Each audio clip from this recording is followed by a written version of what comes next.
Property of a coward. My wife's boyfriend tattooed. The photo arrived at 2:13 a.m. No message, just the image. Her bare shoulder, my bed's headboard blurred behind her.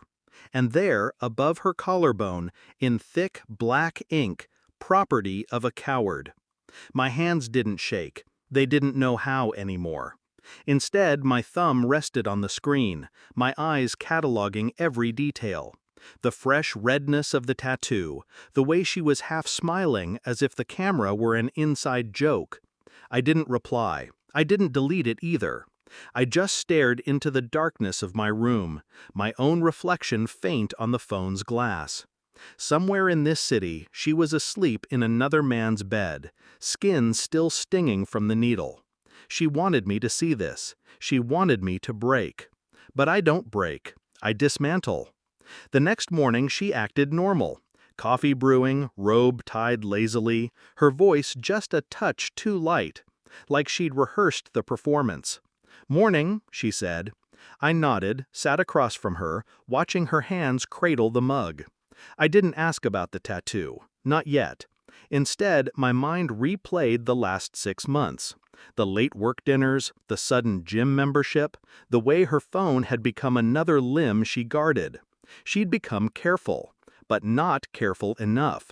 I thought of the night 3 weeks ago, when she came home smelling faintly of cologne I didn't wear. How her eyes darted when I reached for her phone on the couch. How she laughed it off, but her shoulders stayed tense for an hour afterward. Now this. A message without words. A declaration without context. Property of a coward. It wasn't just the insult. It was the branding, the permanence. She wanted to humiliate me without speaking a word, which meant I needed to hear nothing to understand everything. I began collecting threads. Quietly, precisely. Phone records. A discreet conversation with a tattoo shop receptionist. Her name was on the booking for Friday night. A visit to a storage unit I didn't know she rented. Inside, a second set of clothes, toiletries, a toothbrush still wet in its holder. Her other life. Tucked neatly between lies. I didn't rage. I observed. At home, I played the part of the oblivious husband. I asked about her day, I kissed her cheek, I let her believe she was still in control. Because I know something about betrayal. It feeds on being unseen. It thrives in shadows. So I gave her shadows. I let her dig her own grave, inch by inch, word by word. The only sound in my head was the slow turning of gears. Not of forgiveness, not of sorrow, of design. The final piece came in the form of a grainy security photo. Her and him. His hand on her lower back as they left the tattoo shop.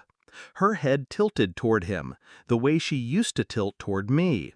He was taller, thinner, his shirt sleeve rolled up, revealing the matching phrase inked on his forearm. Property of a coward. A pair of walking declarations. 2 conspirators bonded by shared contempt. I printed the photo, slid it into an envelope along with the phone records, the tattoo booking confirmation, and a still shot of the storage unit rental contract. That night, I placed the envelope in front of her at the dinner table. She looked at it, then at me. "What's this?" My fork moved to my mouth. "Chew. Swallow. Evidence," I said. She hesitated before opening it. The first page stopped her breath. By the third, her face had drained to paper white. Her voice cracked. "You followed me?" I didn't answer. I didn't need to. When she finally looked up, her eyes were glassy. "You don't understand." "I understand perfectly," I said. Silence. The kind that hums. I reached into my pocket and slid my wedding ring across the table toward her. It stopped halfway, spinning slowly until it lay flat. "You can give that to him," I said, "if he's willing to put it on the other hand." Her mouth opened, then closed. I stood, walked to the front door. Before I stepped out, I turned back once, meeting her eyes. "You branded yourself for him," I said. but you'll carry my silence longer than you'll carry his name. The door shut behind me with the soft click of finality. I didn't go back. No texts, no calls, no explanations to friends or family. I let her live with the truth, unspoken but permanent, like the ink she thought would shame me. Some betrayals demand fire. Others require ice. Mine was the latter. And as I walked into the quiet night, my breath steady, my steps deliberate, I realized something. I was never the coward she tried to mark me as.